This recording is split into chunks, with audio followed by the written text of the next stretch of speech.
Merci. 1, 2. Vous m'entendez bien? Merci Mathieu. Merci le groupe de louanges.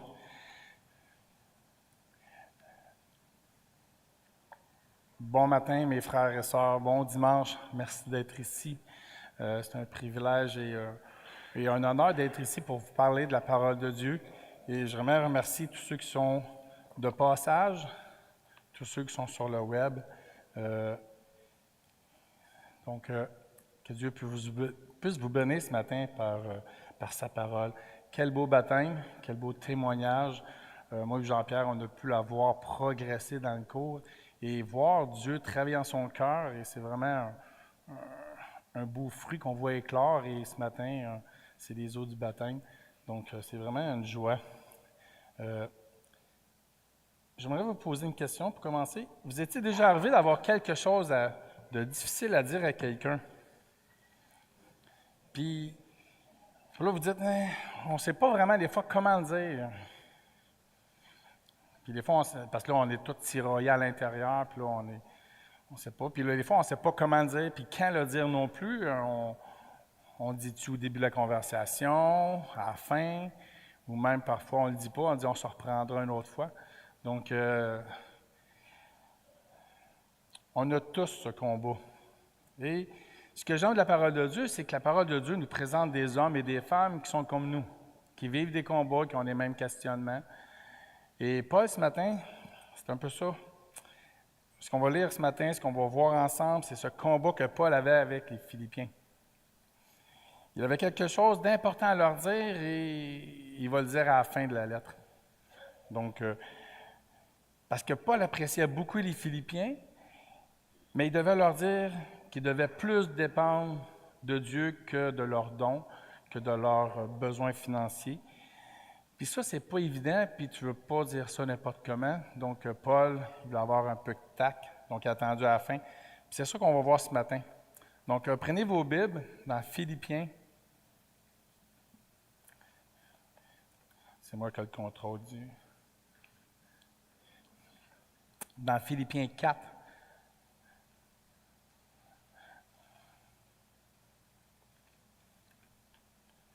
Versets 10 à 23.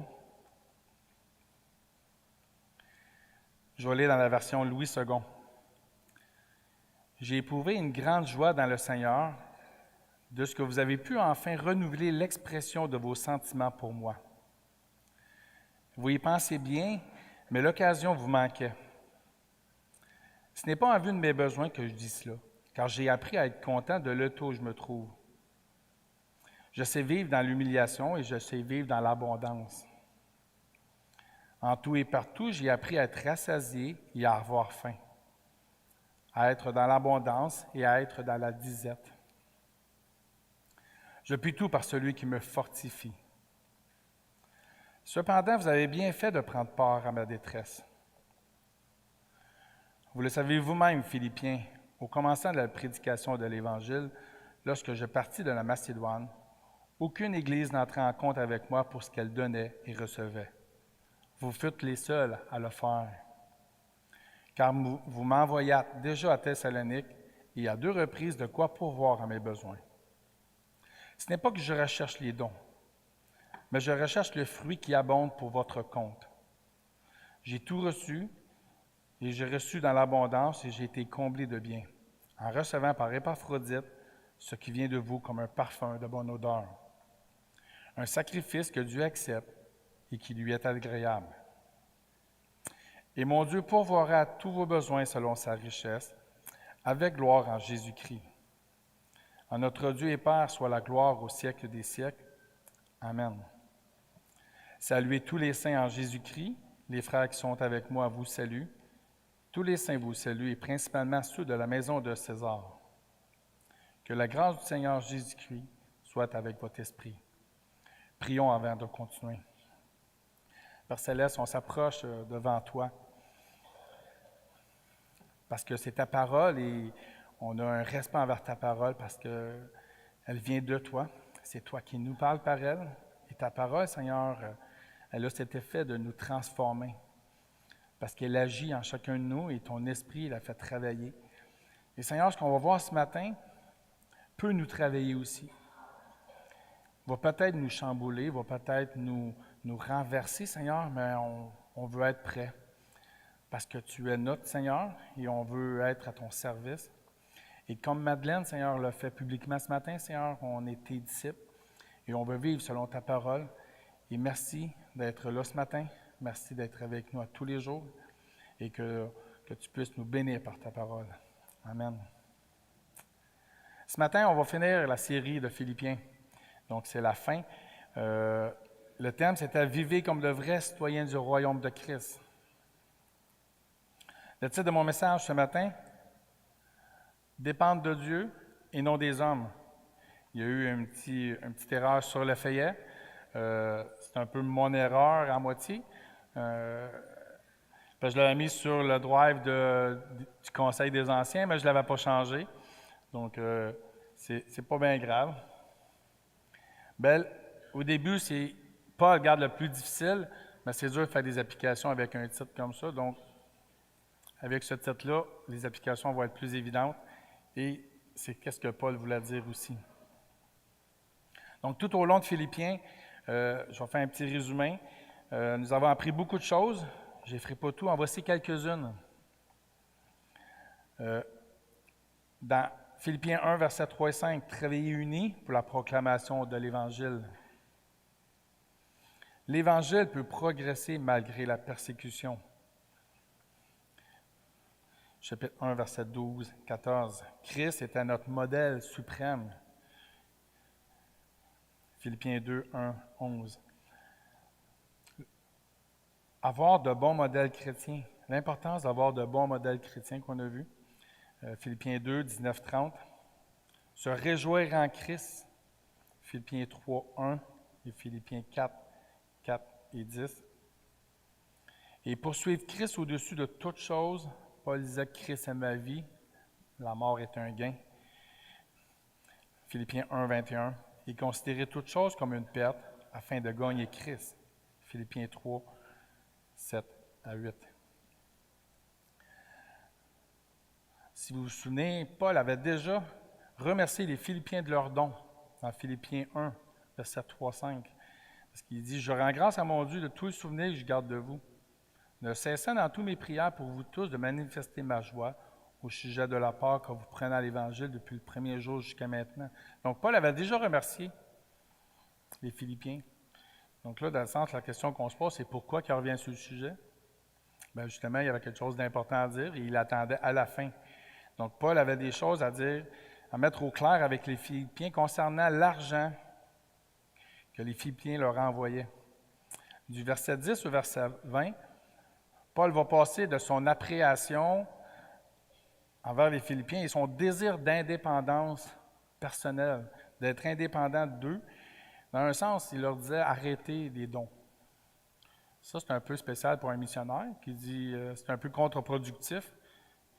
Arrêtez de mener des dons. Habituellement, on veut donner des dons aux missionnaires pour qu'ils puissent continuer, mais Paul, on va voir pourquoi Paul disait ces choses. Parce que Paul, c'est contre ses convictions de recevoir des dons. Il ne veut pas être à la charge de personne. Il a l'impression de dépouiller les Philippiens, c'est ce qu'il va dire dans Corinthiens, on va le voir tantôt. C'est comme un parent qui donne de l'argent à ses enfants, puis que ses enfants savent que ses parents n'ont pas beaucoup de sous, donc il dit « mais arrêtez de m'en donner, vous n'avez pas beaucoup, vous autres même ». Donc les Philippiens, t'as pauvre, ce n'est pas des gens riches. Donc Paul est dans ce dilemme ce matin, on va voir. C'est ça qu'il va écrire, il est entre « j'aime les Philippiens », mais il ne veut pas les blesser.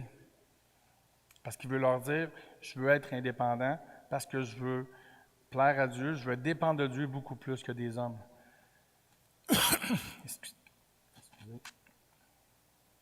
Donc, le plan de ce matin.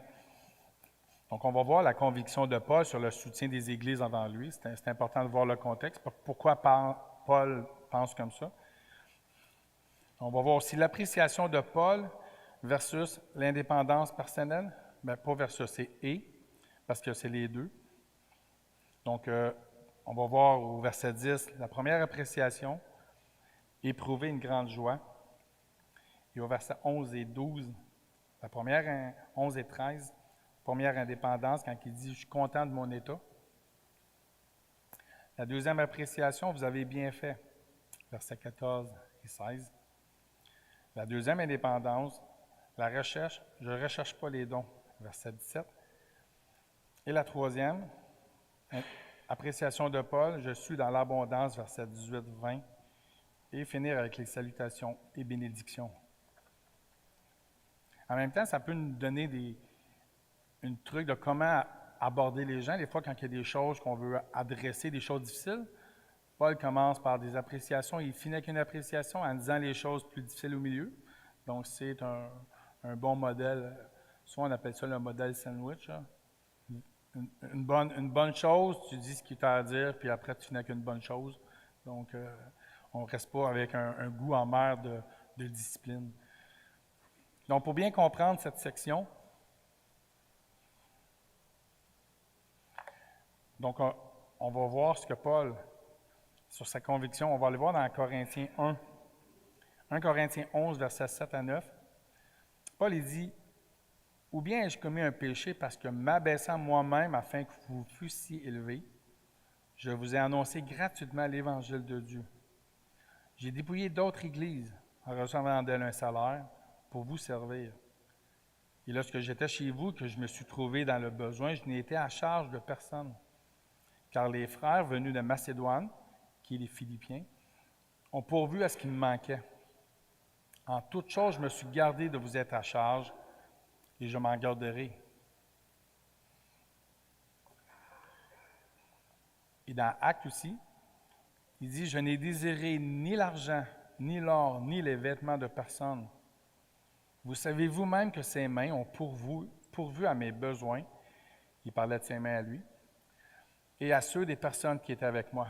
Je vous ai montré que de toute manière que c'est en travaillant ainsi qu'il faut soutenir les faibles et se rappeler les paroles du Seigneur qui a dit lui-même qu'il y a plus de bonheur à donner qu'à recevoir. » Donc, si on peut résumer la conviction de Paul brièvement, parce que c'était juste 2 versets, avec ce qu'il disait, c'est qu'il ne voulait pas être à charge de personne, parce que c'était comme s'il ne voulait pas annoncer, quand il dit annoncer gratuitement l'Évangile, il ne voulait pas dépendre de soutien de l'Église, de la place, pour ne pas influencer son message. Parce que souvent, quand tu es soutenu par une Église, bien, si l'Église veut couper les fonds, tu vas dire, mais là, je vais diluer parce que je ne veux pas perdre mes moyens financiers. Donc, Paul, il veut être indépendant. Donc, c'est pour ça qu'il dit qu'il veut annoncer gratuitement l'Évangile. Et lorsqu'il va à d'autres places, comme là, à Corinthe, mais il louange les églises qu'il soutiennent lorsqu'il est dans les autres villes. Comme lorsqu'il est à Corinthe, il louangeait l'église de Philippe. Il disait, les églises de Macédoine me soutiennent et c'est eux qui me donnent un salaire. Il ne voulait pas être à charge de personne, même dans le besoin. Il pourvoyait lui-même à ses besoins et à ceux qui l'accompagnaient en fabriquant des tentes. Il voulait aussi être un modèle envers les autres, de travailler pour subvenir à ses besoins. Et surtout, il prenait les paroles de Jésus qui disait « Il y a plus de bonheur à donner qu'à recevoir ». Donc ça, c'est pas, lorsqu'on voit annoncer gratuitement l'Évangile de Dieu, ce n'est pas un absolu, parce qu'on voit que Paul encourageait les églises à subvenir à leurs ouvriers, à ceux qui prêchaient l'Évangile. Donc, mais Paul, lui, pour lui-même, il ne voulait pas que les gens subviennent. Donc, il préférait subvenir à ses besoins et à ceux qui étaient avec lui par un travail manuel parce qu'il ne voulait pas qu'on l'accuse d'annoncer l'Évangile dans le but de s'enrichir. Donc, nous allons aborder la dernière section du livre de Philippiens. La lettre de Philippiens a été écrite 10 ans après la fondation de l'Église de Philippe. Donc, ça faisait un petit bout de temps qu'il n'avait pas envoyé des dons. Puis là, en français, on le voit moins lorsqu'on voit le texte. Mais il y a un petit mot au début. Parce que nous, ça commence tout de suite par « j'ai éprouvé une grande joie ».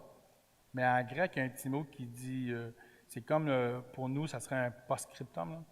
C'est comme si on dirait « Ah oui, j'ai oublié en passant, avant j'oublie, voici, j'ai quelque chose à te dire d'important. Donc, c'est pour ça, souvent, on dit que c'est quelque chose qu'il doit adresser puis qui est difficile.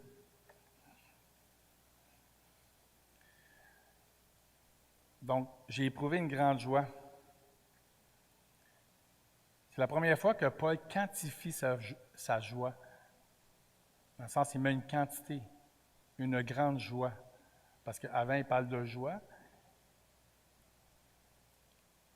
Le fait que Paul quantifie sa joie pour les Philippiens, c'est un peu comme il dit, j'ai immensément une joie, c'est immense. Dans le sens, quand il a reçu le don d'Épaphrodite, son cœur a débordé de joie. Petite gorgée. Mais ce qui est surprenant, c'est qu'il ne dit pas « Je suis content du don que vous m'avez envoyé ». Il dit « Je suis content, j'ai une grande joie dans le Seigneur ». Puis, souvent, on lit puis on pense que Paul remercie les Philippiens dans la lettre, dans cette section-là, mais Paul n'utilise jamais le mot « merci ».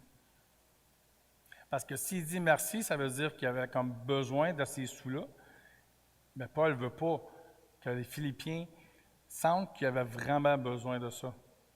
Donc, il dit « J'ai éprouvé une grande joie dans le Seigneur ». Puis, ce que j'aime de Paul, c'est qu'il est conséquent avec lui-même. C'est qu'avant, la semaine passée, on a vu que Paul, au verset 4, en Philippiens 4, 4, il dit quoi? « Réjouissez-vous toujours dans le Seigneur ». Donc, Paul est conséquent. Il dit « J'ai éprouvé une grande joie dans le Seigneur ».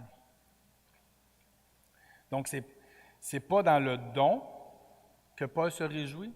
Paul se réjouit dans l'intention des Philippiens derrière le don. Il se réjouit de la providence de Dieu, parce qu'il dépend de Dieu. Donc, il se réjouit de la providence de Dieu qui a mis à cœur aux Philippiens de faire le don à Paul.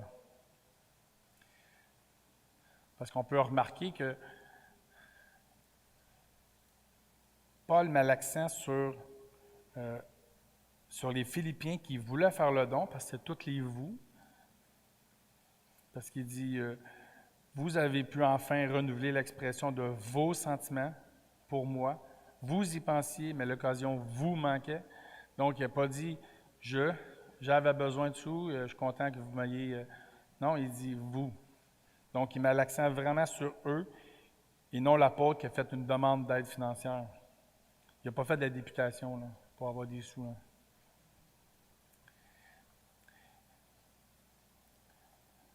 Donc, ensuite, c'est que vous ayez pu renouveler l'expression de vos sentiments pour moi. Ici, Paul il va utiliser deux métaphores. Une avec le mot renouveler. Renouveler, c'est un verbe qui veut dire refleurir. C'est un peu comme une image d'une fleur au printemps quand elle pousse après un hiver rigoureux, donc elle est en dormance. Donc ça me fait penser, un coup, j'avais vu un reportage dans un désert. Un désert, souvent, il n'y a pas de végétation. Donc, ce reportage-là, il montrait qu'après 15-20 ans, des fois, quand il y a une pluie, tout refleurit. Les semences attendent la pluie, le bon moment pour fleurir. Donc, Paul, c'est un peu ça qu'il dit. Il dit, vous avez attendu le bon moment pour m'envoyer les dons. Ça a refleuri, votre désir a refleuri de me donner ces dons-là.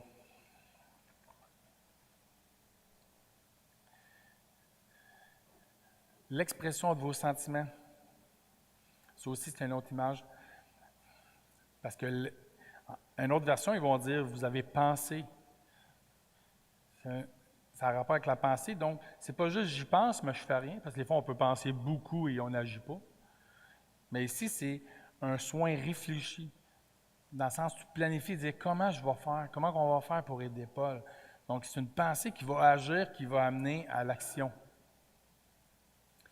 Donc, comme j'ai dit tantôt, il se réjouit beaucoup plus du geste. Paul, il se réjouit de l'amour derrière l'action. Parce qu'il se dit, les gens Ils ont pris soin, ils ont le soin de Paul, ils ont soin de son bien-être, ils ont soin aussi de la proclamation de l'Évangile, qu'elle puisse prospérer.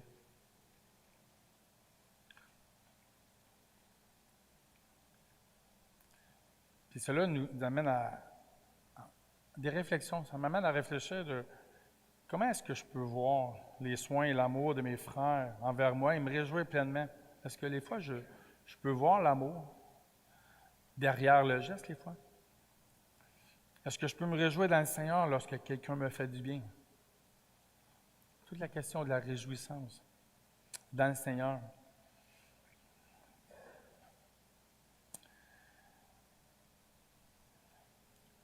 Nous, on a toujours besoin d'argent. Qui n'aime pas avoir d'argent? Qui aime ça être dans la disette, qui manque un... On est toujours insécure face à l'argent. Mais ici, Paul, il dit, je suis content dans l'état où je suis. Puis il va le dire aux Philippiens au verset 11 à 13.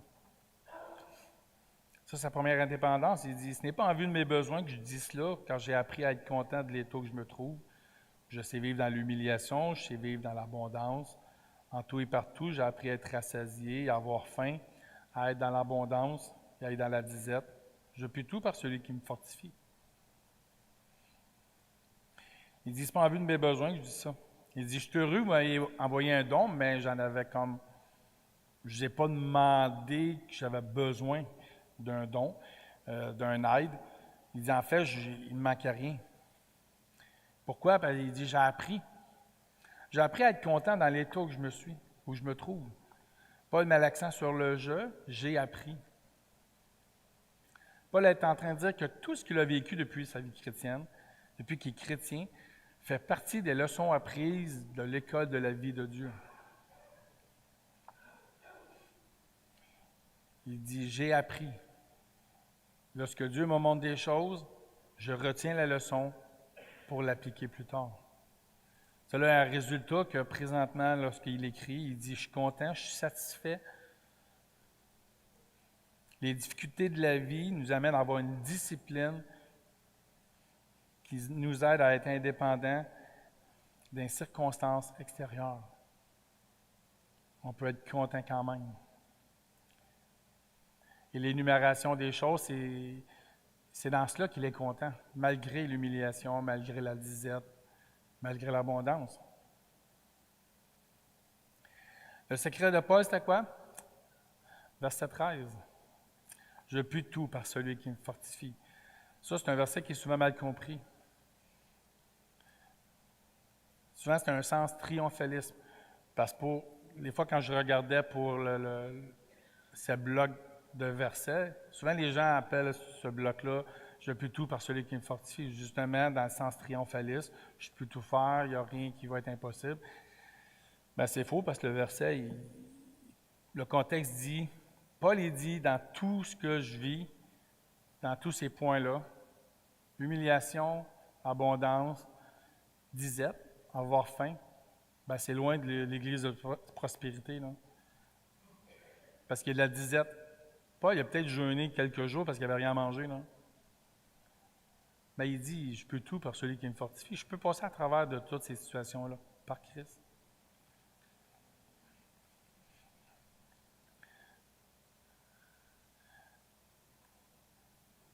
Donc, Paul, il y a un paradoxe aussi. Je peux tout par celui qui me fortifie. C'est-tu par la force de Christ que tu peux tout ou c'est toi qui peux tout? Donc, il y a besoin. Le paradoxe, c'est le secret de l'indépendance de Paul, mais c'est sa dépendance avec Christ. Son autosuffisance est due à son union vitale dans le sens Christ est ma vie, ce qu'il avait dit dans 1,21. Son partenariat, comme on pourrait dire, avec Jésus, qui est lui, est tout suffisant. C'est pas Paul qui est suffisant. C'est Christ qui est tout suffisant. C'est ça qu'il va dire dans 2 Corinthiens 12, 9 et 10, quand il dit « Ma grâce te suffit car ma puissance s'accomplit dans la faiblesse. Je me glorifierai donc bien plus volontiers de mes faiblesses, afin que la puissance de Christ repose sur moi. C'est pourquoi je me plais dans la faiblesse, dans les outrages, dans les calamités, dans les persécutions, dans les détresses, pour Christ. Il n'est pas maso, là. C'est pas du masochisme. C'est Christ est sa force. Je puis tout par Christ. Car quand je suis faible, c'est alors que je suis fort. Ou encore, la semaine passée, on l'a vu dans Philippiens 4:6, quand il dit « Ne vous inquiétez de rien, mais en toute chose, faites connaître vos besoins à Dieu, par des prières, des supplications, avec des actions de grâce. Et la paix de Dieu qui surpasse toute intelligence gardera vos cœurs et vos pensées en Jésus-Christ. » Paul met en pratique ce qu'il dit. Ce qu'il a dit au début du chapitre 4, souvent il va le reprendre parce que c'est frais. Donc là, il dit « Voici, mettez en pratique. Je suis l'exemple en pratique de ce que je dis. » Paul a appris à tout remettre en Christ, à s'appuyer sur Christ, à dépendre totalement de lui. Dieu lui donne dans tout cela une paix indescriptible. Et ses pensées sont en Jésus-Christ au lieu d'être d'un bord à l'autre. Parce que quand on pense, ça se promène dans notre tête puis on n'a pas de paix. Matière à réflexion. Et nous, comment est-ce qu'on voit les épreuves de nos vies? Est-ce qu'on les voit comme une leçon de l'école de Dieu pour nous aider à nous faire grandir, pour nous rendre plus forts? Sommes-nous dépendants de Jésus, unis à lui, disant comme Paul, « Christ est ma vie ». Si oui, alors nous pourrons être dépendants de Dieu et non des hommes. Et nous pourrons dire dans l'adversité, « J'ai appris à être content dans l'état où je me trouve, car Jésus est avec moi et sa force est ma force. »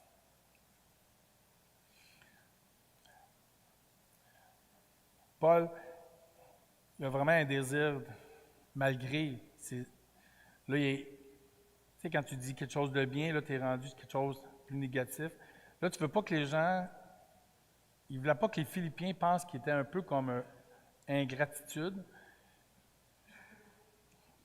et l'indifférence aussi envers l'amour des Philippiens, qui lui ont montré en don et argent. Donc là, il va détourner le regard du don, puis il va les amener un peu plus loin à d'autres choses. Il va les amener à leur partenariat qu'ils ont eu ensemble.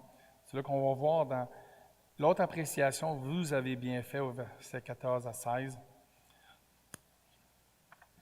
Cependant, vous avez bien fait de prendre part à ma détresse. Prendre part, ça veut dire genre d'associer, partenariat. Vous avez été avec moi. Dans mes détresses et dans les épreuves, il revient et il affirme aux Philippiens leur amour qu'ils ont envers lui, la part qu'ils ont dans l'œuvre. Il dit, cela fait du bien. C'est un peu comme s'il dit ça, ça me fait du bien. Vous n'avez pas oublié ce que je vis et vous me soutenez dans les épreuves. Donc le don, ce n'est pas juste de l'argent. Derrière, c'est l'amour et les prières derrière le don. Il poursuit. Vous le savez vous-même, Philippiens, au commencement de la prédication de l'Évangile, lorsque je partis de la Macédoine, aucune Église n'entrait en compte avec moi pour ce qu'il donnait et recevait. Vous faites les seuls à le faire. Car vous m'envoyez déjà à Thessalonique et à 2 reprises de quoi pourvoir à mes besoins. Donc Dieu rappelle qu'ils sont partenaires de la prédication de l'Évangile depuis le début. Il leur rappelle que le don, ce n'est pas juste un don, on est partenaire pour que l'Évangile avance, progresse, malgré la persécution. Il faisait cela en aidant une aide financière, une aide matérielle à Paul, et en envoyant aussi Épaphrodite. Épaphrodite a servi avec Paul. Ils étaient devenus des associés dans son emprisonnement et dans ses souffrances. Et c'était cet amour encore que Paul voulait apprécier beaucoup plus que le soulagement financier. En tant qu'Église, jusqu'où va notre partenariat avec nos missionnaires que l'on soutient? Sommes-nous investis dans leur combat et détresse sur le point physique et spirituel? Là, les questions que je vous pose, je me les pose à moi aussi. Hein? Parce que les fois, on soutient des missionnaires, mais est-ce qu'on va au-delà du don? parce que les fois on donne, je l'ai marqué, c'est pas juste un montant d'argent qu'on envoie une fois par année. Mais on oublie, moi j'oublie, qu'on est des partenaires. Des fois, j'oublie de prendre des nouvelles des missionnaires, puis je dis, OK, ben, on prend un peu la légère. Le Seigneur me parlait, il dit, jusqu'à quel point tu es investi avec moi dans l'œuvre de répandre l'Évangile avec les missionnaires qu'on soutient. Dieu veut nous détourner nos yeux pour une œuvre encore plus grande de partenariat. Et Dieu veut encore plus, au verset 17, encore une œuvre plus grande.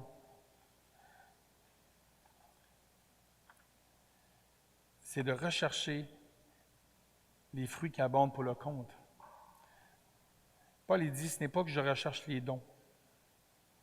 Il dit, je suis satisfait, je suis comblé avec Christ. C'est pas ça que je recherche, là. Mais il met l'accent sur les Philippiens.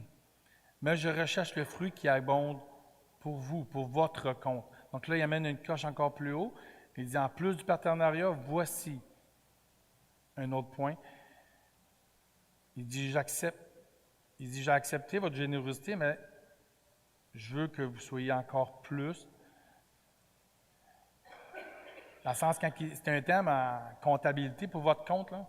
Il en a parlé un peu quand il a dit, personne n'a rendu compte de l'argent que vous m'avez envoyé ou non. Donc, c'est un peu un terme comptable. J'ai des comptes à rendre, puis les intérêts. Il dit, l'argent que vous me donnez, ben, c'est un compte céleste que vous allez avoir. Donc, il y a des intérêts que vous allez avoir au ciel.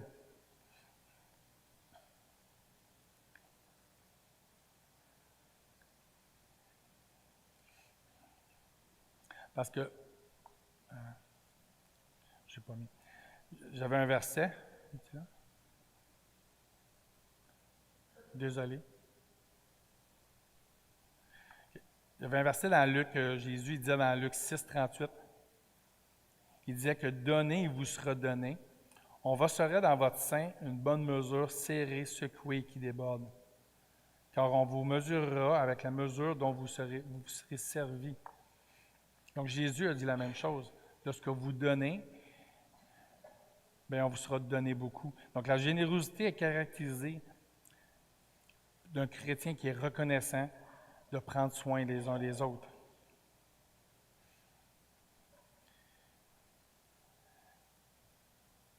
Donc la troisième appréciation, Paul il dit « J'ai tout reçu ».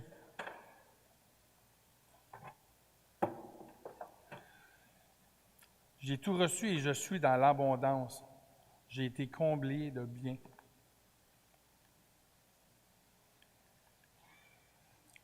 En disant ça, c'est un terme encore comptable.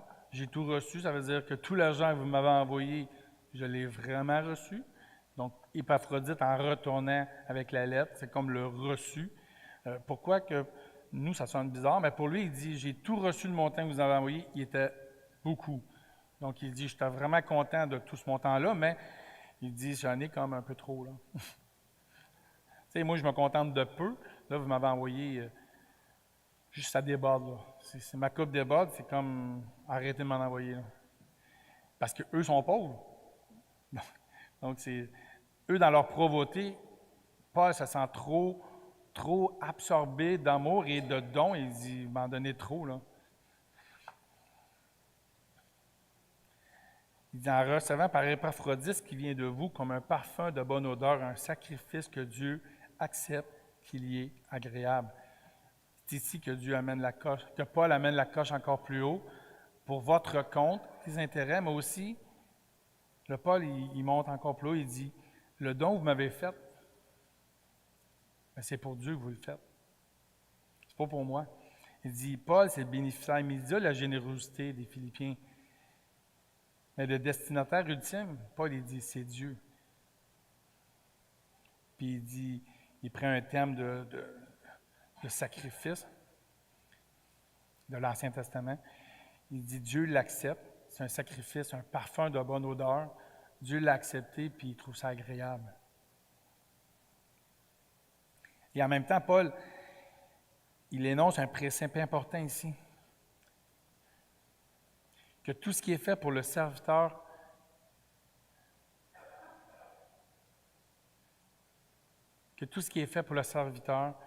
est en réalité fait pour le Maître, que tout ce qui est donné à un enfant de Dieu est aussi donné à Dieu lui-même. Ça, on voit ça dans Matthieu 10, 40, 42, quand il dit « Si vous me donnez un verre d'eau, un petit enfant, c'est à moi que vous le faites. » Dans Matthieu 25, quand il dit « Si vous visitez quelqu'un en prison ou qui j'ai été nu », toutes ces choses-là. Et dans Acte 9, 3, 5, quand Paul a vu Jésus sur le chemin de Damas et qui dit « Pourquoi me persécutes-tu? » Jésus a demandé ça à Paul, parce qu'il persécutait les chrétiens, donc on persécute Jésus. Donc c'est le principe c'est ça le principe. Qu'est-ce qu'on fait aux autres, c'est à Dieu. Puissions-nous réfléchir à ces dernières paroles, tout ce qu'on fait envers mon frère, un frère, une sœur, c'est à Dieu qu'on le fait. Moi, ça me fait réfléchir, autant avec mon épouse qu'avec mes enfants. Comment je dois me comporter?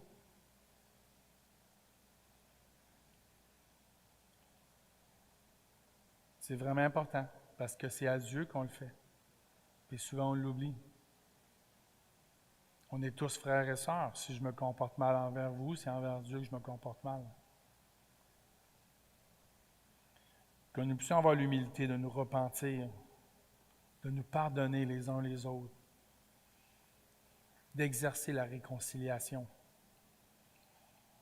Ne nous lassons pas de faire le bien, afin que nous soyons un sacrifice vivant et agréable à Dieu, comme Romains 12 nous le dit. Et Paul continue, « Et mon Dieu pourvoira à tous vos besoins selon sa richesse avec gloire en Jésus-Christ. »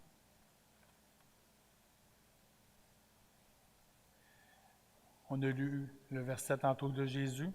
« On mesurera selon la mesure que vous avez prise. » Donc Paul ici, il prend un peu la même logique, il dit, « Puisque vous m'avez tellement comblé de dons, et que ça déborde, je suis dans l'abondance. » Il dit, « Alors imaginez Dieu. »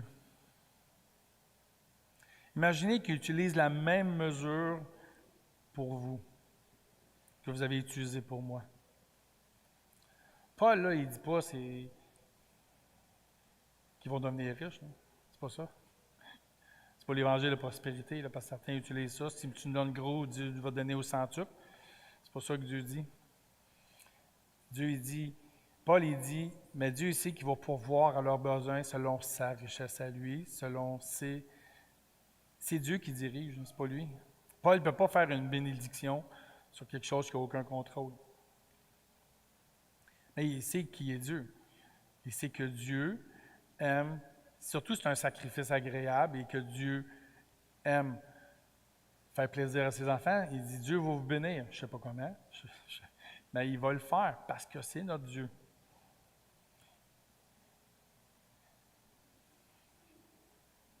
Selon sa richesse, avec gloire en Jésus-Christ. Ensuite, il dit, à notre Dieu et Père soit la gloire au siècle des siècles. Amen. Paul finit avec une doxologie. Certains se demandent, c'est quoi une doxologie? J'ai cherché un dictionnaire moi aussi. C'est gloire à Dieu. Donc, c'est une phrase qui va finir avec le mot gloire dedans pour glorifier Dieu. Donc, à notre Dieu et Père soit la gloire. Mais en ajoutant notre Père, Paul rappelle aux Philippiens que ce Dieu si grand, si magnifique, si splendide est notre Père à tous. C'est une petite consolation dans l'exhortation envers eux, de dire « on est frères ». Dieu est notre Père, puis il prend soin de chacun de nous. À notre Dieu et Père, à nous les chrétiens et les disciples de Jésus-Christ, tous unis, ensemble pour donner toute la gloire. Ici, tous ensemble, on est frères et sœurs. Et un jour pour l'éternité, au siècle des siècles, et toute l'Assemblée dit Amen. Et Paul va finir avec les salutations. Il dit « Saluez tous les saints en Jésus-Christ. Les frères qui sont avec moi vous saluent. » Il nomme pas c'est qui, justement parce que c'est tous ceux qui sont avec lui. Tous les saints vous saluent, et principalement ceux de la maison de César. Maison de César, c'est thème général. C'est tous ceux qui travaillent pour le gouvernement, pour le gouverneur, pour l'empereur, tous les fonctionnaires, parce que Paul était emprisonné dans le prétoire, qui faisait partie de tout cela. Mais pour que Paul puisse le spécifier, c'est qu'il doit y avoir du monde à Philippe, parce que Philippe était une colonie romaine. Il devait y avoir du monde qui connaissait, ou il avait entendu qu'il y avait des gens dans le prétoire qui s'étaient convertis dans la maison de César. Donc, c'est un petit clin d'œil de dire, il y a des gens qui vous saluent. Que la grâce du Seigneur Jésus-Christ soit avec votre esprit.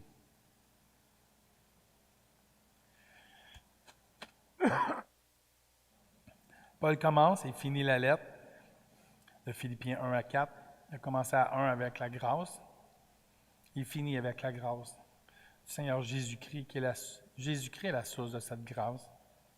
C'est lui qui l'accorde gratuitement à son Église et aussi à toute personne qui veut se repentir de ses péchés. Jésus fait grâce.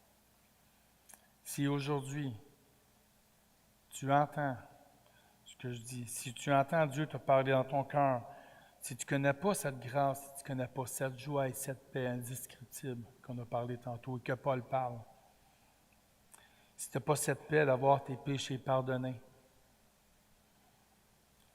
je t'encourage. Paul nous exhorte, il nous encourage à parler avec quelqu'un qui va vous expliquer.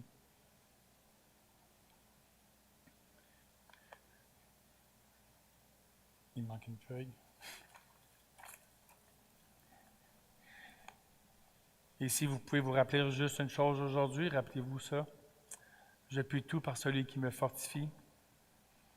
Rappelez-vous que le secret de mon indépendance, de votre indépendance, c'est votre dépendance, c'est ma dépendance à Christ.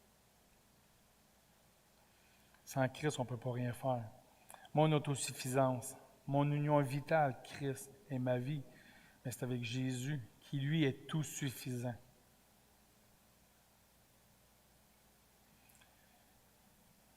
Et Philippiens 4,6 qui dit « Ne vous inquiétez de rien, mais en toute chose, faites connaître vos besoins à Dieu par des prières et des supplications avec des actions de grâce. Et la paix de Dieu qui surpasse toute intelligence gardera vos cœurs et vos pensées en Jésus-Christ. » Je vais prier avant de finir. Père Céleste, merci pour ta parole. Merci pour ce qu'on a vu ce matin. Merci pour de nous exhorter, de nous encourager à dépendre totalement de toi, Seigneur, à te mettre au centre de notre vie. Seigneur, souvent on veut être indépendant, on veut faire ce qu'on veut, mais on ne réalise pas que notre indépendance vient de ta dépendance à toi. Seigneur, tu nous aimes, tu veux qu'on soit proche de toi. Tu veux, Seigneur, qu'on soit dépendant jour après jour et 24 heures sur 24 de toi. Tu as été notre modèle, Seigneur Jésus, en étant sur terre et tu priais ton Père, toi qui pouvais tout faire, et tu étais en communion directe avec lui et tu prenais du temps à tous les jours avec ton Père, parce que c'était vital. Seigneur, qu'on ait ce besoin vital, nous aussi, Seigneur, que tu puisses mettre en nous ce désir et ce vouloir et ce pouvoir de le faire. Seigneur, on te demande pardon de négliger ce temps avec toi. Mais on sait que tu es grâce. Et on sait, Seigneur, que tu nous aimes. Et Seigneur, on veut s'approcher de toi. Tu dis, venez à moi, vous toutes qui êtes chargés et fatigués, je vous donnerai le repos. Merci, Seigneur, de ce salut que tu nous as donné. Et si quelqu'un ici, Seigneur, qui ne te connaît pas, que tu peux toucher son cœur, que tu puisses l'amener, Seigneur, à cette repentance et à ce salut, comme Madeleine a fait dernièrement et qu'elle a passé aujourd'hui dans les eaux du baptême, Seigneur, pour montrer qu'elle veut te suivre encore plus. Merci, Seigneur, de l'œuvre que tu as fait en chacun de nous. Merci dans l'œuvre que tu feras dans cette semaine et qu'on veut te louer et te remercier pour toutes choses. Amen. Merci, Luc. Je vous invite à vous